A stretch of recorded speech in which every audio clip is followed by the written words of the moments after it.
今天我们来聊聊一个看似矛盾的现象：台湾的老一辈生活习惯朴素，饮食也不算油腻垃圾，但台湾的洗肾率却高居世界第一，这到底是怎么回事呢？听起来是不是很不可思议？别急，我们一起来一探究竟。首先，我们要了解台湾洗肾率全球第一到底意味着什么。根据统计数据，台湾目前大约有将近9万人定期接受洗肾治疗。台湾人口约2300多万，这么一算，相当于每200多人里就有1个人在洗肾。如此高的比例，让台湾获得了一个无奈的称号——洗肾王国。想象一下，在街头巷尾的医院诊所里，洗肾中心几乎和便利店一样常见，可见问题的普遍程度。更惊人的是，这个数字并非一朝一夕形成的。过去20年来，台湾洗肾患者的人数快速攀升。早年间医疗资源有限，很多肾脏病末期患者因为负担不起费用，只能听天由命。然而自从台湾实行全民健康保险后，透析治疗的费用几乎全额给付，越来越多患者得以及时接受洗肾。这本是好事，挽救了无数人的生命，但也让统计数字蹭往上窜。举个例子，2000年时，台湾每100万人口中约有1000多人在洗肾，而到了近年，这个数字已攀升到每100万3000多人。也就是说，洗肾的盛行率翻了倍，成功登顶世界第一。哪怕是同样饮食偏重盐的日本，洗肾普及率也还比台湾低一些，可见台湾的情况确实相当突出。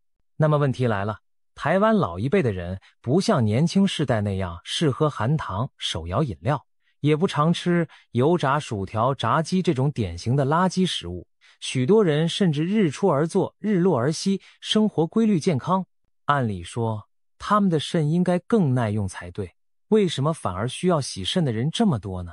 要回答这个问题，我们得把目光投向老一辈的传统生活方式和饮食习惯，再综合医疗制度等各种因素，抽丝剥茧地找出真相。不少年轻人一提到垃圾食物，就会想到汉堡、薯片、可乐这些高油高糖的西式快餐。然而，我们的爷爷奶奶辈大多对这些舶来品兴趣缺缺，他们年轻时物资匮乏，养成了节俭朴素的口味，清粥小菜、地瓜、稀饭都是常见的一日三餐。表面看，他们吃的少油少糖，似乎挺健康，但问题出在他们格外钟爱重口味的咸食。为什么老一辈偏好咸味？这跟过去的生活条件有关。以往没有冰箱，为了保存食物，常常采用腌制和风干的方法，于是腌菜、咸鱼、酱菜成了餐桌上不可或缺的配角。比如一碟酱瓜配稀饭，就是许多老人念念不忘的美味。又或者来块豆腐乳，几条咸鱼干就能下好几碗白粥。长年累月，这种高盐饮食成了习惯，味觉被养重之后，再吃清淡菜肴就难以下咽了。即使后来生活条件改善了，很多老人还是改不了重咸的口味，闲来还喜欢自己动手腌制萝卜干、黄瓜酱菜，顿饭少不了这些咸滋滋的佐菜。除了腌制蔬菜，卤味也是老一辈的心头好。卤蛋、卤豆干、卤肉，这些传统美食都浸泡在浓浓的酱汁里。卤汁为了入味，通常盐和酱油都下得足，再加上为了让肉质甘甜，还常放些糖。别看老人家很少吃蛋糕甜点，但是在这些日常菜色中，其实糖分和钠含量一点儿也不低。可以说，老一辈虽然不碰奶茶、薯条这种新式垃圾食物，却难免在传统饮食中掉进盐和调味的陷阱。那么，爱吃咸到底有多伤肾？答案是非常伤。肾脏的一个重要职责就是调节体内的水分和电解质平衡，其中就包括钠离子。长期高钠饮食会加重肾脏的工作负担。更严重的是，高盐摄入会导致血压上升，很多老人年纪大了都逃不过高血压的困扰，而饮食太咸是幕后黑手之一。血压一高，肾脏里的微小血管就长期承受更大的压力，好比水管里面压强过大，时间长了管壁都要受损。高血压会引发肾小球硬化，逐渐削弱肾脏的过滤功能。这种因为血压控制不良导致的肾损害，医学上甚至有个名字叫高血压肾病。简单说，吃盐多富高血压肾脏慢慢被压坏，就是这么一个连锁反应。除了高血压，高盐饮食本身也可能直接伤肾。一些研究指出，摄入过多盐分会引起肾脏组织的慢性发炎和纤维化，进一步恶化肾功能。想想看，我们日常吃的盐，大部分最终都需要肾脏负责排出体外。如果每天吃进远超需求量的盐分，肾脏细胞得加班加点来排盐，一刻不得闲。一旦肾脏不堪重负，废物和水分排不出去，人就会出现浮肿、高血压，恶性循环又加剧了肾脏损伤。台湾老一辈有多爱咸？虽然每个人情况不同，但总体来说，过去国人吃盐是偏多的。有数据显示，卫生主管单位建议成人每日盐摄取不超过6克，可实际上一些调查发现，台湾成年人平均摄入量曾高出建议值将近1倍。尤其是传统饮食习惯中，酱油、酱菜、咸鱼这类高钠食物经常出现，一块小小的咸蛋就含有超过1克盐，一碗榨菜肉丝面里的汤料也富含钠。很多老人喜欢把汤汁喝光，这等于把盐水全都送进肾里去了。日积月累，难怪我们的肾脏会吃不消。说完了盐，我们再来说说另一个饮食隐患——磷。磷是一种人体必需的矿物质，但过量的磷对肾脏非常不友好。健康的肾脏负责维持磷酸盐平衡，可如果饮食中磷含量太高，肾脏要努力将多余的磷排出，这无形中加重了负担。尤其当肾功能已经有些下降时，高磷会在血液中累积，引发骨质疏松和血管钙化等问题，让肾病雪上加霜。老一辈的饮食里哪里来这么多磷呢？其实很多加工食品和传统腌制品里都富含磷，比方说香肠、腊肉等腌肉制品，常用含磷的添加剂来提升风味和保存期限。熏干的鱼干、小鱼干本身也富含磷和钙。老人家喜欢啃的骨头汤、虾米炒高丽菜，这些汤汁和小海鲜里也藏着不少磷。还有一种情况是，很多长者觉得自己年纪大了，要多喝牛奶补钙，却不知道牛奶中的磷含量也不低。如果高磷高钙一起大量摄入，反而可能在肾脏里沉积形成结石或钙化，更加伤肾。再举个例子，市面上一些含草本的补品或饮料磷含量也偏高。老人家爱吃的黑芝麻糊、核桃粉等养生食品，每天一杯下去，磷和钾都不少。如果肾功能已经开始减退，还大量补充这类营养品，可能好心办坏事。总之，高磷饮食本来对健康人未必立刻有害，但对中老年人和肾功能不全的人来说，是个潜伏的威胁。高钠加高磷，这个组合就是肾脏的梦魇，可惜许多人没有意识到这一点。除了饮食，用药习惯也是影响肾脏健康的关键因素。老一辈的人常常有自己的一套药箱，里面可能有西药，也有中药。头疼脑热，自己抓几颗成药吃；腰酸背痛，泡点草药酒喝。听广播说某某灵丹妙药能强肾，就赶紧买来试试。这种不经医嘱自行服药的现象非常普遍。但您知道吗？许多常用药和偏方其实对肾脏有潜在伤害。先说西药部分，举例来说，很多长辈关节疼痛或头痛时会吃止痛药止疼，有些止痛药是非甾体抗炎药，长期服用可能损伤肾脏，引发所谓止痛药肾病。这类药物包含常见的阿司匹林、布洛芬等，它们在缓解疼痛的同时，降低肾脏的血流灌注，让肾细胞处于供血不足的状态，时间一长，容易造成不可逆的损害。您可能会问，我只是偶尔吃2颗止痛药，不会有事吧？偶尔用，当然问题不大。但如果把止痛药当成维他命，天天吃，月月吃，那肾脏迟早要受不了。可现实中不少老人就是习惯性每天吃止痛药来顶住各种疼痛不适，久而久之，肾功能悄悄被拖垮了。再看中草药这边，中国人讲究以药补身，许多老人深信草药天然无副作用，腰酸肾虚就自行抓药调理。然而，天然并不等于无毒，一些草药中含有对肾脏有害的成分，马兜铃酸就是臭名昭著的一个例子。这种成分存在于某些中草药中，上世纪末有研究发现，它会导致严重的肾衰竭和泌尿道癌变，被称为中草药肾病的罪魁祸首之一。台湾早年间有不少民众服用不当中药减肥或偏方，结果肾脏受损，不得不洗肾保命，教训十分惨痛。后来这种含马兜铃酸的草药才被禁用，但在禁令前长期服用过的人已经埋下了隐患。除了马兜铃酸，中药里的重金属污染也令人担忧。某些来路不明的中成药、偏方丸剂可能掺有汞、砷、铅等重金属或类固醇，吃多了同样伤肾。有些地下电台鼓吹的偏方秘药，其实偷偷加入了西药成分，例如含有强力止痛药或激素，短期吃感觉神清气爽，长期吃肾脏和肝脏可能就坏掉了。老人家信息渠道有限，容易听信这些夸大的广告，加上贪图速效，结果反而害了自己。比如曾经风靡一时的某款日本进口止痛成药，号称治百病，很多银发族当宝贝似的天天服用，最后不少人因此肾功能受损。这些血淋淋的案例都在提醒我们，乱吃药是伤肾大敌。总结一下，用药不当包括随意服用止痛消炎药、滥用抗生素、迷信偏方和保健品等。这些行为对年轻人尚且有风险，对本就肾功能退化的老年人更是雪上加霜。一不小心，药没治好原来的病，反倒先把肾给吃坏了。谈到肾脏健康，不得不提现代文明病对它的影响。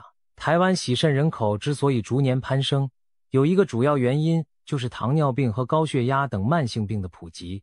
尤其是糖尿病，它已经是台湾中末期肾病的头号成因。据统计，台湾近一半的洗肾患者最初都是因为糖尿病没有控制好，最终累及肾脏而发展成尿毒症的。可能有人心存疑惑，老一辈不是吃的清淡吗？怎么会糖尿病这么多？这里要澄清一个误区，糖尿病不光跟吃糖有关。的确，老一辈不像年轻人那样狂饮可乐奶茶，可他们往往主食吃得多，活动量随着年龄增长又下降，长期下来容易发胖，胰岛素阻抗上升，照样会得第二型糖尿病。实际上，台湾的糖尿病患者比例相当高，大约每10个成人里就有1人患糖尿病，而且随着人口老化，这个比例还在增加。许多60、70岁的老人，当年壮年时并没有定期健检的意识，等发现血糖异常时，往往已经患病多年了。糖尿病对肾脏的杀伤力在于高血糖会破坏肾小球的微血管结构，导致糖尿病肾病。早期表现为尿中出现蛋白，后期肾脏过滤功能日益下降。如果血糖长期居高不下，肾脏就像被泡在糖水里，一点点被糖化损坏。即使现在有药物可减缓糖尿病肾病的进展，但很多老年患者未能严格控制血糖，或者合并其他慢性病，使得肾损害无法避免。再看高血压，前面提到高盐饮食会诱发高血压，而高血压反过来又伤肾。台湾65岁以上的老人中，估计超过一半都有高血压。按理说，确诊高血压就该按时吃药，低盐饮食才能保护心脑肾。然而一些老一辈对高血压的认识不足，觉得头不晕就不需要吃药，于是血压时好时坏，累及肾脏的情况时有发生。还有些老人喜欢自行停药或换偏方，一听说某某叶子泡水能降压，就停了处方药改喝草药茶。这种不稳定的控制让肾脏在高压环境下反复受损。高血压和糖尿病如果同时存在，那对肾脏更是毁灭性的打击，洗肾几乎是迟早的事。值得注意的是，慢性肾病本身很隐匿，不少患者早期并没有明显症状，等到发现的时候，肾功能可能只剩下不到一半了。老年人常把疲倦、食欲差、浮肿这些症状归咎于年纪大了，而忽略了这可能是肾脏求救的信号。加上许多老人觉得自己饮食清淡、生活简单，就掉以轻心，没有定期检查尿液和肾功能的习惯。这种种因素叠加起来，导致慢性病没有受到良好控制，暗中侵蚀着肾脏健康，最终演变成需要洗肾的悲剧。除了生活习惯的因素，台湾之所以洗肾率特别高，还有一个不可忽视的背景因素：医疗制度的健全与可及性。台湾的健保制度在国际上都小有名气，它让绝大多数人都能负担得起医疗服务，包括昂贵的洗肾治疗。这本来是件值得骄傲的事，但也正因为人人洗得起肾，才造就了如今庞大的洗肾人口。在许多国家，洗肾是一项沉重的经济负担。举例来说，在美国如果没有保险支持，一个肾衰竭患者每周透析3次，其医疗账单足以让普通家庭倾家荡产。因此，在医疗保障不充分的地方，并不是每个尿毒症病人都能顺利开始并长期维持洗肾治疗的。有些国家的患者可能因为付不起费用或缺乏透析设备，不得不放弃治疗或者延迟开始洗肾。这听起来很残酷，但却是现实。所以从某种角度来说，一国洗肾率高，可能部分反映了这个国家有能力让更多末期肾病患者存活下来。台湾的情况正是如此。自从1995年实施全民健保以来，洗肾被纳入给付项目，患者自己几乎不用花钱，或者仅负担微薄的部分。这一政策使得所有需要洗肾的人都能洗得起。许多在过去因贫困无法治疗的肾病患者，终于得以续命于透析机。在人道和医疗成就上，这无疑是一大进步。然而，当我们拉高视角看全国数据，就会发现透析患者人数因此大幅增加。健保的完善使洗肾变得唾手可得，也在客观上推高了洗肾率。难怪很多网友调侃，台湾洗肾率全球第一，很大原因就是健保太佛心了，在国外想洗还洗不起呢。除了费用问题，台湾医疗资源的可进性也助长了这一趋势。全台各地大大小小的医院诊所里都设有透析中心，据说总数有上百家之多，城乡差距也相对较小，连中南部或偏远地区的患者都可以定期搭车去洗肾。这意味着只要你需要洗肾，不管住哪里，基本都能找到地方洗。这种便利在很多国家是不可想象的。有的地方为了洗肾必须长途奔波，甚至跨城市。而在台湾，洗肾像洗头一样方便，并非夸张的形容。因此，当肾病走到末期时，在台湾进行透析治疗几乎成为顺理成章的选择，不会有人因交通或医疗可及性的问题而被排除在外。健全的医疗体系不但让患者能开始洗肾，也让患者在透析后存活更长时间。台湾的透析医疗品质据称相当不错，透析器材、技术和医护水准都处于亚洲前列。这意味着洗肾患者往往可以较稳定的存活多年。举个例子，在透析早期技术不发达的年代，很多病人可能透析1-2年就并发症去世了。但是现在，台湾不少洗肾病人都活过5年、10年，有些甚至携带透析管存活20年之久。虽然洗肾无法根治肾病，但只要照护得当，它可以让患者与常人相差无几地生活相当长时间。寿命延长带来的结果，就是透析患者在人口中的积蓄效应。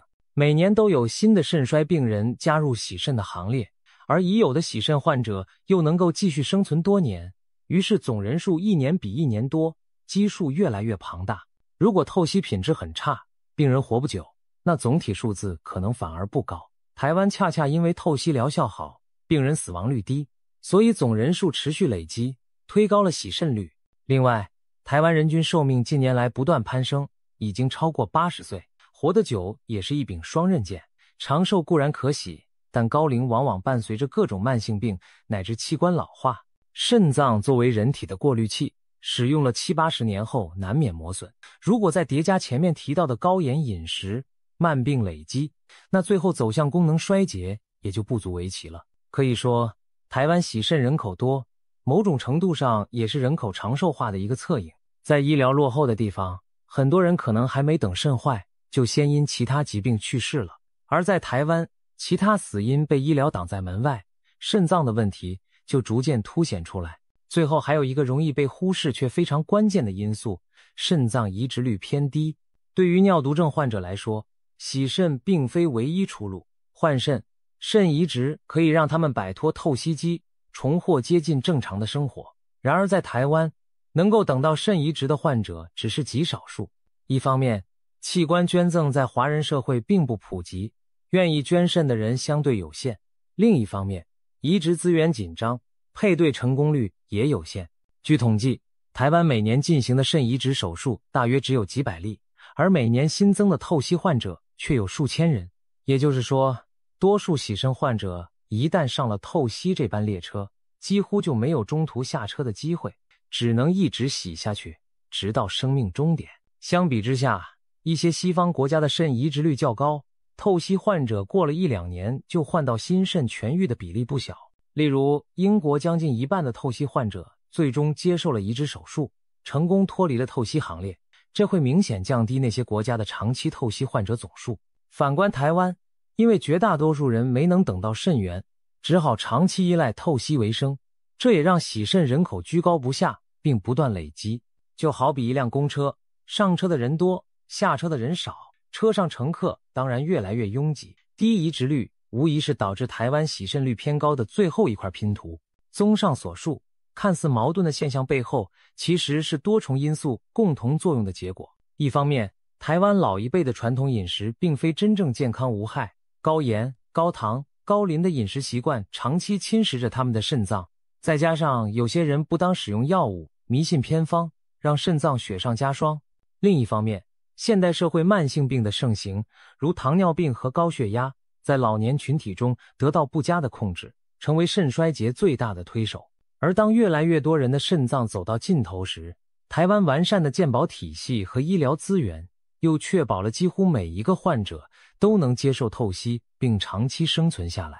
外加肾移植机会稀少，透析病人只进不出，于是台湾就这样一步步攀上了全球洗肾率第1的宝座。这个第1名听起来让人既惊讶又心疼，它提醒我们，健康生活方式的重要性绝不能被忽视。老一辈吃了那么多年的腌菜咸鱼，如今付出了惨痛的代价，而年轻一代如果继续高糖、高盐、高油的饮食老路，恐怕将来难免重蹈覆辙。幸运的是，台湾拥有良好的医疗保障，为我们筑起了最后一道防线，但我们能否不把自己往那道防线推呢？与其将来仰赖透析机维持生命，不如现在就开始善待自己的肾，饮食清淡适量，控制3高，慎用药物，定期健康检查。希望有一天，洗肾王国这个称号不再适用于台湾，全民都能拥有更健康的肾，一起乐享长寿，而不用坐上透析的列车。今天的分享就到这里，如果您身边有长辈朋友关心肾脏健康，不妨把这个话题讲给他们听。毕竟，保护肾脏就是在为自己的未来储蓄健康，让我们共同努力，远离洗肾的命运。祝大家都拥有棒棒的肾，过上精彩的银发生活。